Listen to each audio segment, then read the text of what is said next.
morning. After wonderful talks yesterday, there's very little for me to say more. But just to keep the discussion and debate, I will spend next 20 or 20 minutes or so in discussing the humble research studies that we have done over the last more than 1 decade at different spatial scales, but having the model system, the mountains, the Kashmir Himalaya. My title is Invasive Alien Plants in India, a research synthesis to guide policy and management. Because this meeting is more about the engagement with the stakeholders, I thought why not to bring home the policy and management implications of the humble research that we have done over the last 2 decades or so. It's very important for terminology is nothing, but it's very important for scientists to define. Yesterday, I was reflecting myself that let me give a try to define myself, who I am. Definitions are always with exceptions. There can be no 100% foolproof definition. And that's why yesterday we were also talking about, first of all, we have to define what we mean by invasive alien species, and that will make the best database. Myself, 2 decades before when I started, in a plant way of talking, I have been rooted in plant taxonomy. From plant point of view, I am still stumped, quote unquote, in plant taxonomy. But over the period of time, I have branched out into ecology and biogeography, with the aim to bloom and set fruits for the biodiversity, the larger cause of biodiversity. A majority of the people know me here, but just bring some spice into it. I come from Kashmir, top north, and we are here at Bhopal. If you see that picture of my university with which I am affiliated, University of Kashmir, you can see the snow-capped mountains. I have a point to make with this. Just 2 days before, there was a report by Reuters. It says that India postpones winter games in Kashmir, citing insufficient snowfall. Because Ms. Padma was yesterday talking about that we have to relate with what is happening. We have to relate with people and their livelihood. Reason being, there is no, what could have been on average, normal snowfall in the Gulmarg Bowl. We don't have. 1 week before, there was an alarm. In the history of Kashmir, there has been no instance when this famous is called Acha Bal Spring. Acha means good, Bal means place. And people say it is because of climate change. It went dry, and all the villages downstream, there was complete, water problems. That too in winter. Otherwise, in normal course of time, it should have been like this at this point of time. That's what is happening in real time, what I call as the regional risks. Not only this, it's a global phenomenon. That's not only talked by environmentalists, that's talked out now by economists as well. We know about the World Economic Forum, just like we have this forum for biological invasion biologists. Every year in winter, they will meet there and then see how to make the global business to take. This year, just 1 month before in Jan, they are releasing continuously this global risks report. In its latest edition, 2025, they have made some risks, what the business is facing the risks, short-term and long-term. By short-term, 2 years and 1 decade. If we see the decadal risks, the first 4, they are environmental in nature. They are not socio-economic, they are not economic, or they are not political in nature, they are environmental, first 4. Whether it is extreme weather events, I gave some real-time glimpses of the extreme weather events. Or the second part of it, biodiversity loss. We believe that these invasive alien species, they are one of the major drivers of biodiversity loss. Then the critical change to Earth systems and natural resource shortage. Just it is 2025. 2024 was an eventful year, not from those conflicts, armed conflicts, but other way around, from nature point of view. We had 3 COPs, conference of parties, to tackle the triple crisis: First, in Kali, we had on Convention on Biological Diversity. Then in Baku, we had on climate change. And then coming back, again in Asia, in Riyadh, we had on Convention on Combating Desertification. The point is that things that we are debating have a global relevance. Talking more specifically about the CBD, there were many, say, negotiations that were held. In one of the aspects, there was some progress made in terms of invasive alien species. That's basically the focus of this forum. And we know under Kunming-Montreal Global Biodiversity Framework is the Target 6. That is the domain that we are since yesterday discussing. At the same Kali, this CBD Conference of Parties, updated version of Indian National Biodiversity Strategy and Action Plan was released. I was also hinting to this aspect yesterday. I'm not still coming to terms that why we have to make these targets in a different way. Why to, if it is target 6 in Global Biodiversity Framework, why we have to take it from the National Biodiversity Framework and then change it to the say number 4. Fact of the matter is that it's not based on, say, it may be based on, in majority of the cases, on data, scientific data. But when I saw this target related to invasive alien species, that red I have highlighted, it says by 2020. In 2024, it says by 2020. That means straight away the HE biodiversity targets which we had to, in that sense, they had used it. That means we need to further refine the reporting that we do to the global multilateral agencies. With this broader framework, which have a real-time regional relevance as well, let's go to the core of the biological invasions as a process, not as species that we are always having difficulty with. If we define this process, I need not to restate it, but just for larger point. These are human-mediated introductions of organisms, especially to areas well outside their native range. That's why I yesterday highlighted this Pogostemon bengalensis. This will be very difficult. Yes, they can be called as range-expanding species. But if we mix these categories together, then there are a whole lot of issues, be that from data compilation, research, or the implication point of view. Right from the irritants to the recent one, its second edition version that was done. This is in a short glimpse of timeline about how this invasion biology has emerged. From the invasive, that was the process point of view, now the species point of view, capturing this process. Not to get, say, obsoleteness by showing and showing again this slide in all my presentations. I believe this is very important. That's why I repeat it. How to tame this maze of terminologies, at least for plants, if not 100% without exceptions, but workable or conservative way of operative way of dealing with these terminologies. We can separate them into native and alien, the plants that we encounter, and then on one side we have many of the species, majority of the species rather, which are under cultivation. I don't know, think, yes, we need to have a documentation of those plants as well. They also, because many of the plants that are this time problematic, at one point of time they were cultivated. But there are other part of this spectrum, those species which grow self-reproducing species in wild. And then all the self-reproducing species in wild, they do not spread.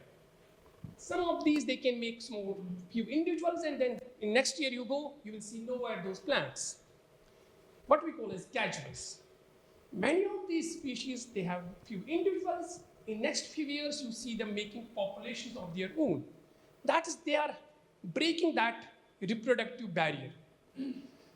Once, after a few years, you see, it's not only there where you have seen, but they are now spreading in other parts of the landscape. That means they have break now that dispersal barrier. And therein, we can call them from biogeographical way of doing the things as invasive. That is what we have done. Try to just give a case study that how we did this. Say a species of Caryophyllaceae, Saline armeria. It is grown as ornamental, but many of its individuals, they go into the wild and then they are there. What at that point of time we call it as casual. Maybe in future they may transit to this naturalized and others. One more species which was grown as ornamental, but over the period of time, it's not only making few individuals, it is now making sustained populations. But it's not spreading all across. That's what we call as a subset of these naturalized, or what IBIS now called as established. And then the last part of it, when it is spreading all across the landscape, we call it as invasive, without having any assessment of the impact. Okay, with this framework, way back in 2007, we did some work on Kashmir Himalaya at the subnational scale and tried to put together its alien flora, almost 570 species, but majority of these, they were cultivated, and then rest of the 3 different categories.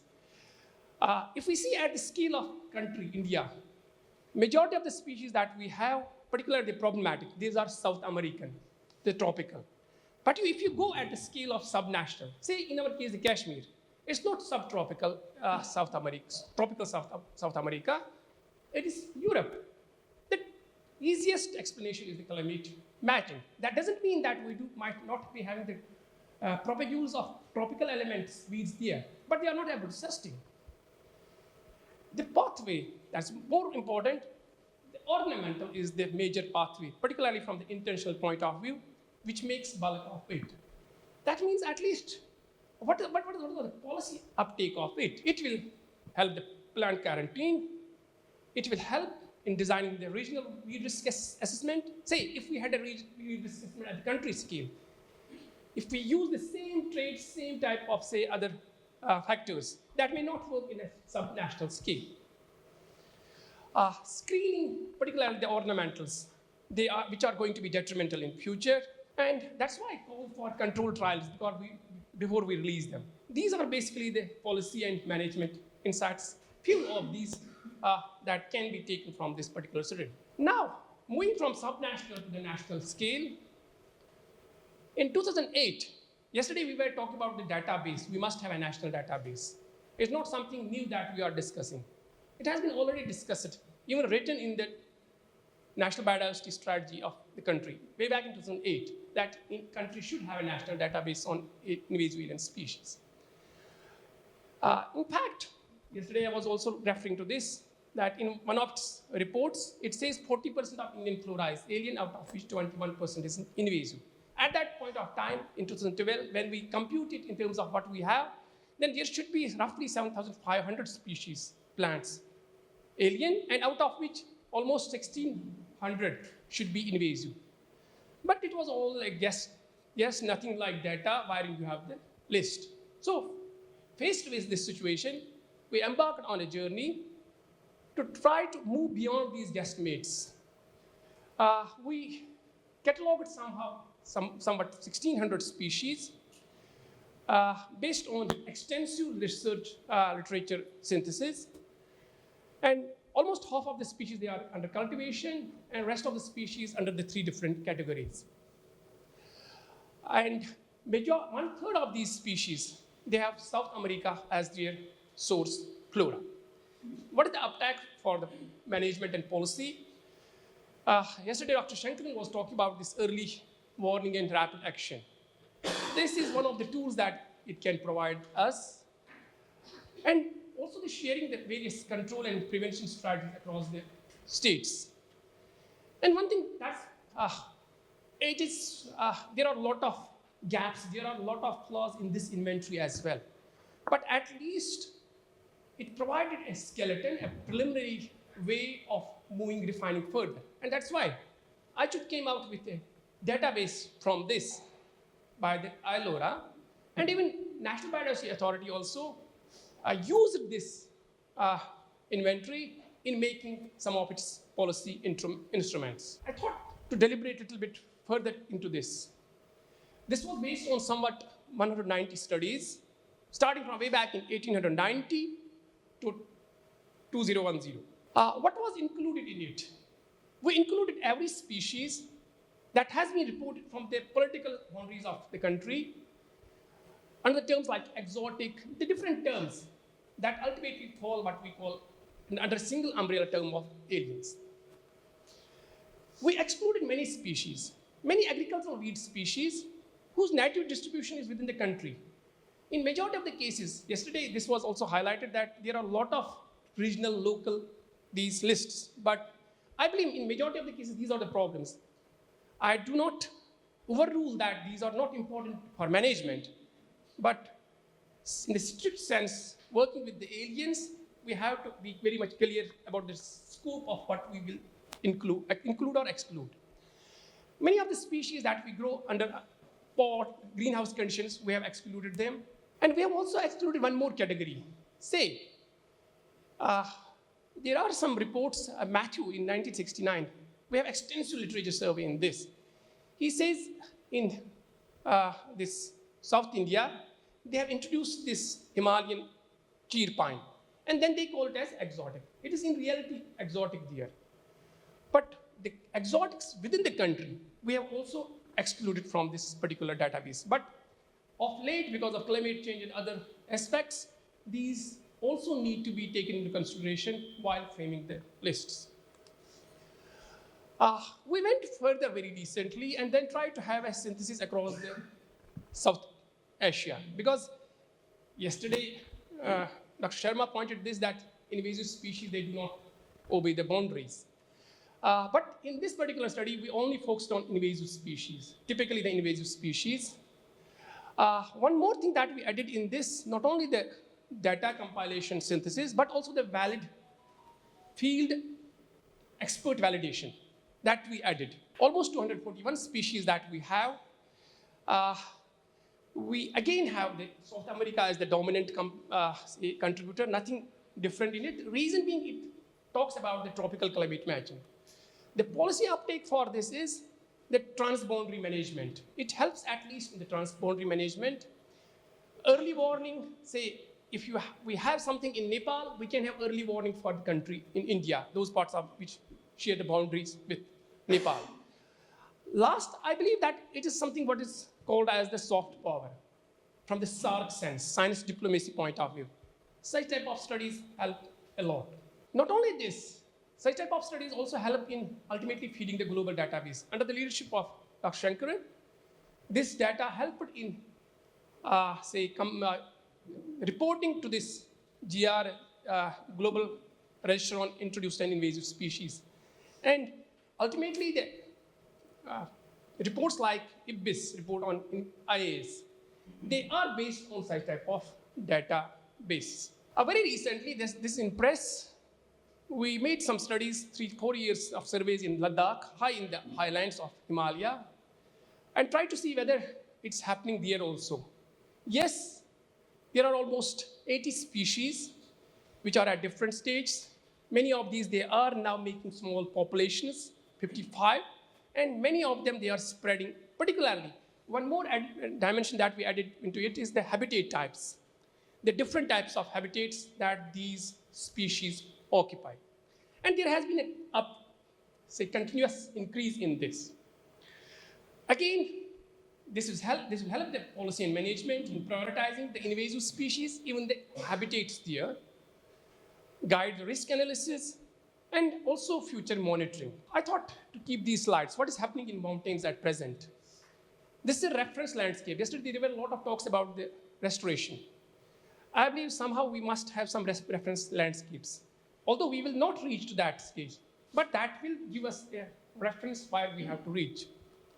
But these reference landscapes, we are losing fast. The land use changes. That's what I call, say, sometimes we mask the things under the guise of climate change. There are many things that are beyond climate change. They are land use changes. The tourism, that's completely unsustainable, that's happening. These are the pristine areas. There's nothing like, quote unquote, eco-tourism. And normally it is unheard of. In Kashmir, you have in winters, these are just like winter droughts. You have these houseboats. They'll be always in the water body, but there is no water. And these are some of the drivers that lead to such type of, say, species moving up in the highlights. Beyond climate change, majority of the studies that we see, that they will always blame the climate change. But I will believe climate change is a facilitator, but the actual driver or the land use changes. One of the work that we did about these drivers is that provided us an opportunity. Railways was new thing in Kashmir. We did some sampling and then resampling. And what we saw, there was a clear evidence of species redistributions. We used, yesterday I was suggesting to some research scholar about this T transect. We could see that between the two sampling periods, there was an increase, not only in the richness, but abundance of alien species. And what are the policy uptakes for this? Both medium and long-term monitoring. For the land use managers, railway managers, it can create awareness, and it will also guide what and where to plant. In one of our study, we also tried to pull together all the traits, the probable traits that are in literature considered to be, say, drivers or correlates of phenomenon of naturalization. Almost 144 species we assembled this trait database, both from the field as well as some secondary validated sources. We ran two models, one from how they transit from casual to introduced, and what are the traits that help them, which are more influential, from casual to naturalized and naturalized to invasive. In majority of the cases, we saw that this perennial lifespan, it's expected in mountains, you have not that much trees as compared to the herbs.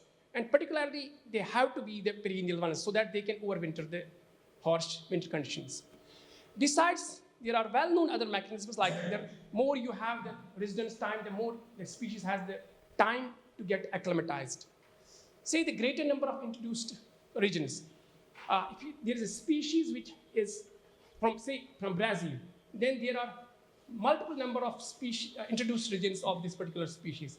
It's expected that this will be more transiting from casual to naturalized. Similarly, there are many other, forms from that particular region, say, therophyte rankia life form. It is one of the correlates that this type of species is going to be. This has a lot of implications for developing our risk assessment tools and also for even management also.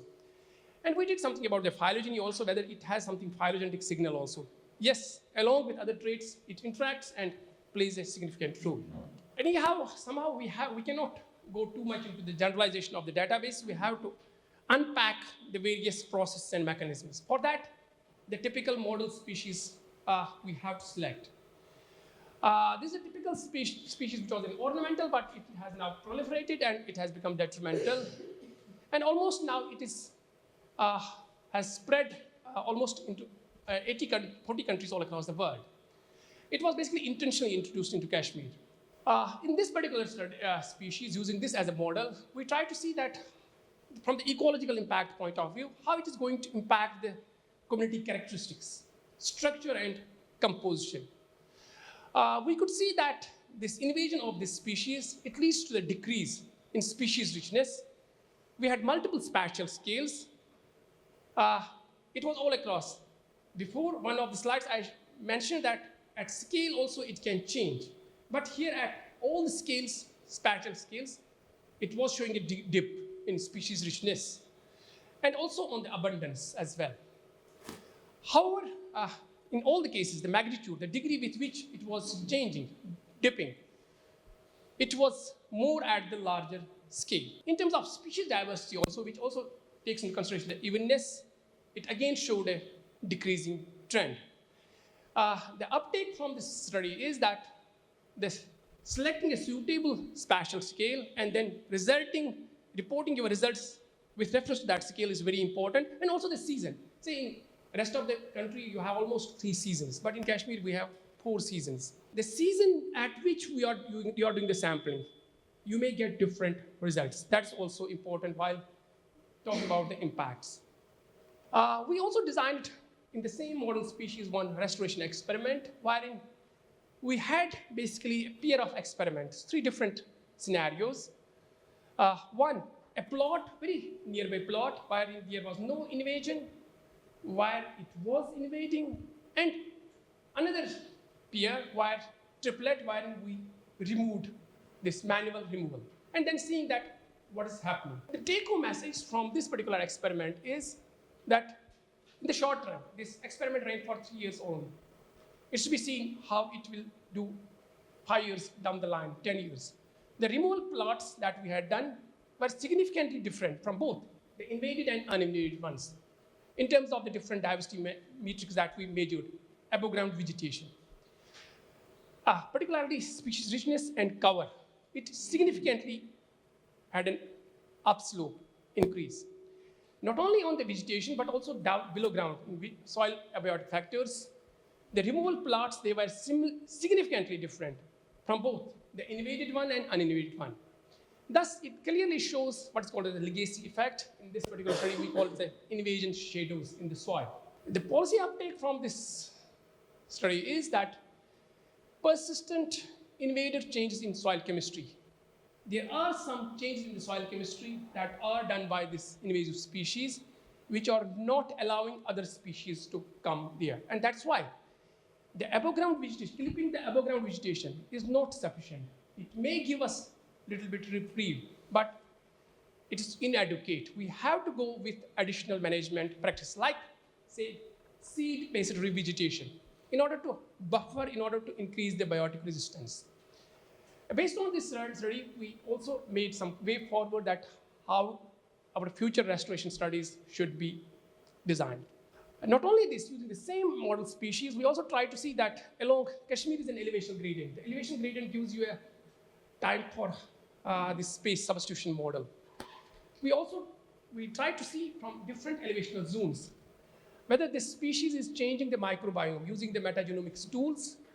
We could see that the alpha diversity of the soil microbiome, bacteria and fungi, they showed a gradual increase while we move in the rhizosphere, while we move from low to high elevation.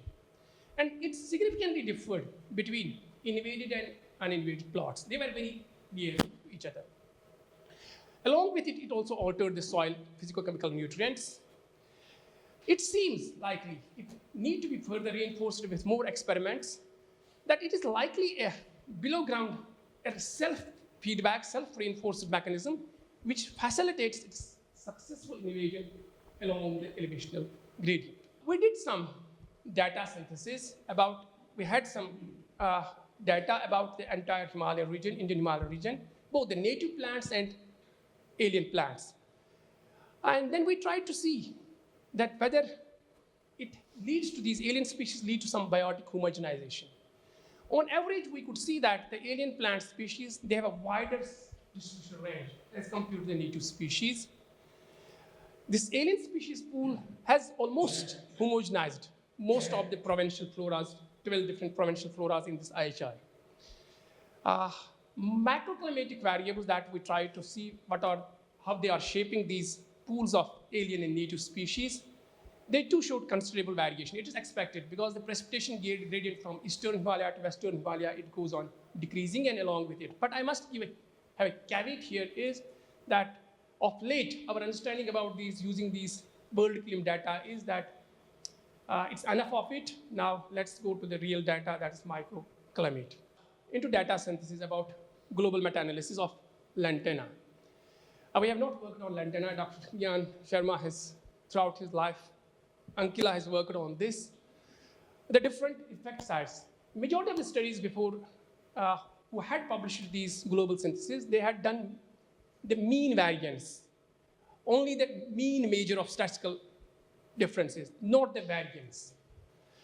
We could see in both mean as well as variance effects, this invasion by the lantana, it differed considerably, both in magnitude and direction. That means there is nothing like, say, single bullet for all, understanding the impacts.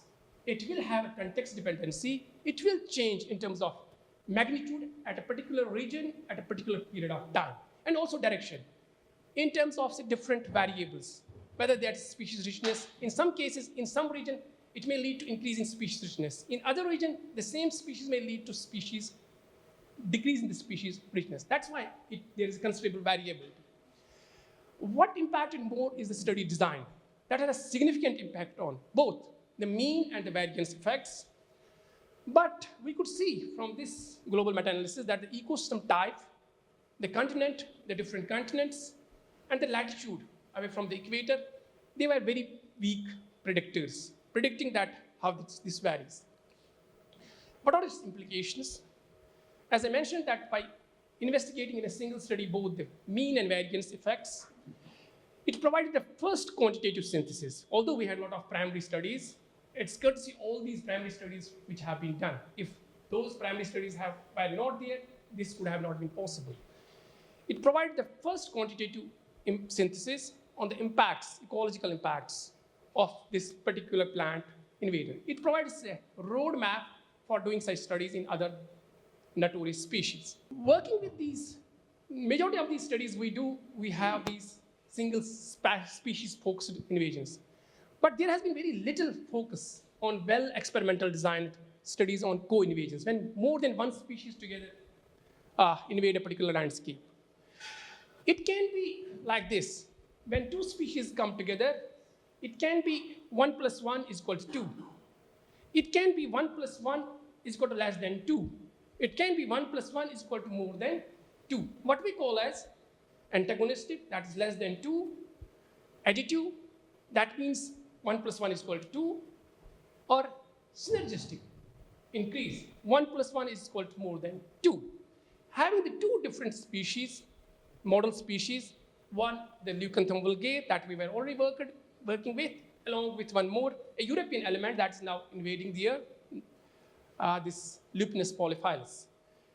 And then we tried to see that different scenarios. In one case, only those plots where only single species Leucanthum is there, only those plots where Lupinus is there, only those plots where they come together. And also, simultaneously, those plots where there is no invasion.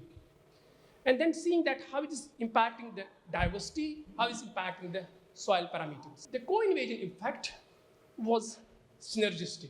That means 1 + 1 is equal to more than 2 for plant diversity and richness, not for others. It was antagonistic for soil pH, and for rest of the parameters that we worked, it was additive. What are its implications? This study provided a proof of concept to empirically estimate the plant co-invasions impacts. Also, we propose in this particular study the potential future priority areas. This is not a simple study. There are other factors that can be roped in. Say the functional group, how that makes differences. Say the different levels of cover classes or the density estimates or the traits of different species, how that influences these co-invasion scenarios, or even the residence time, or many other factors that can be potentially, say, masking these factors that may provide further refinements. Just very recently, having this field understanding about the co-invasions, it's expected that we will come across a lot of literature on co-invasions. And that's why we thought, why not have a quantitative synthesis of this? This speaks about only 36 studies we could finally, although the number of studies that we initially selected, searched, that was too high. But those studies which had real, as per our criteria, the well-designed experiments, only 36 studies, but the effect size was 256. What we could see that the mean interaction between two different species across a range of variables, whether they are diversity variables or other types of, say, ecosystem processes that they capture, they varied significantly with response variables. Not only that, but even ecological organization at population level, at species level, at ecosystem level. And even across the different continents, they varied, and also the study design. What is the uptake from this study? We call for incorporating local ecological complexities. That's very important in the future co-invasion, because this is a very less worked area. Because that will help us in refining our interaction effects. Because biodiversity is not only species, biodiversity is the interaction biodiversity, which has been less studied, not only in India, across the world, and also across the spatio-temporal scales. Because that will allow us, because there is a lot of variability, what are the mechanisms that are underlying this variability? Because this is very important for management and restoration. Sometimes if we stick to that, if there is increase in speciesishness, that is management is, say, successful. But it may lead to some other aspects in other dimensions of the ecological processes that we have to delve deep.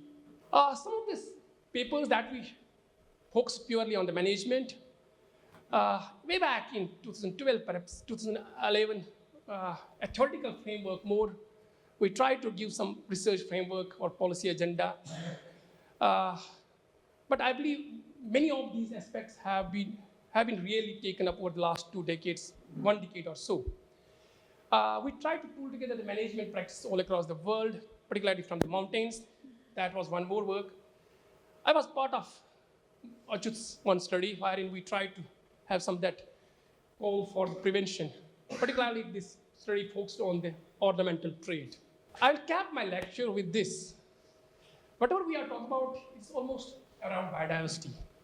Way back in 2015, there was a paper called as Biodiversity Shortfalls that beset all across the world. After these scientists who are famously known as the father of those particular branches of disciplines, right from the lineage that is the taxonomy. I was thinking in the morning that whether these shortfalls are relevant for invasion biology also. I couldn't differ that all these shortfalls are relevant for invasion biology as well. Although we know the Ilton, who is considered as the father of invasion biology, who has been kept in the central here, in the core, but all the other disciplines have relevance in terms of feeding the data in the core of biological invasions. And that's why, going to the traditional way of doing things, since my start of my career till now, we are continuously reporting the new distribution records. Say one example of this species. This was quite earlier in Kashmir, but it was misidentified. It was considered to be one Coneza species, but in reality, it wasn't. It was Symphotrichum subulatum, once we saw it. And in majority of the riparian zones, it is there. Once we saw the herbarium, it has been collected 2 decades before, but it has been misidentified. And that's why this such type of reporting that using the traditional, say disciplines is very important in invasion biology as well. Not only this, there are many misidentifications that can impede the management, that can completely give a miss to the management. This is species that we have specimens of it also, it was misidentified as Matricaria matricorides, or even one of the quite widespread invasive species here, Anthemis scrotula, it was also misidentified with it. But in reality, it was not this. It was Matricaria discoide. Not only from the terrestrial domain, even in the aquatics, there are 2 species of Myriophyllum aquaticum and Myriophyllum verticllatum. But this species, which was collected in 1995, but in 2010, once we collected it from the field and then saw the herbarium, it was already collected, but misidentified at that point of time. And this particular species, we have only the female individuals in water bodies of Kashmir, particularly the lakes. And this is Brazil, it's from Brazil, what's called as water milfoil. And again, highlighting the point that there are many silent invasions already going. There is a capacity, particularly the traditional disciplines, which can do a lot in this aspect. That's why I will recap, go back to the basics in order to look forward. Whatever work we had done over the last 2 decades, we try to see that we have to give to the, say, managers. We try to bring together a manual which can help the stakeholders, the managers, the researchers in devising their studies. And this particular manual that we publish it, many people may disagree with Peter Pisek. Dr. Shankaran would always fight in the multilateral forums. But I liked, he wrote a foreword to our book. I liked this quote. He says, still it is good to remind that none of these achievements would have been possible without good old botanical. That's true for other taxonomic groups as well, taxonomic say, other disciplines as well. Field research. When it comes to real plants, you need to go to the field rather than just to database and do some natural history. I must acknowledge this Indian Forum for Invasion Biology it has been named under the aegis of Azim Premji University, Bhopal Campus, led by the young dynamic Ajut for invitation. I must thank my university who has provided me the platform of the last 2 decades, all the national who are sitting here, international collaborators with whom I have a great learning over the last 2 decades, and my mentors. And not last but not least, my family. These are the 4 different seasons in Kashmir, but they are not many. Now we are seeing the erratic. They have completely gone disarray, these seasons. Funding support over the last 2 decades, we have been funded by many funding agencies. We acknowledge that. And all this would have not been possible without a brilliant team. All the credit goes to them rather than to me for making these humble effort. That does not mean that the invasion biology, particularly plant invasion biology, a lot of work has been done. I concentrated only on that part of the research that we have done in a modest way. Thank you.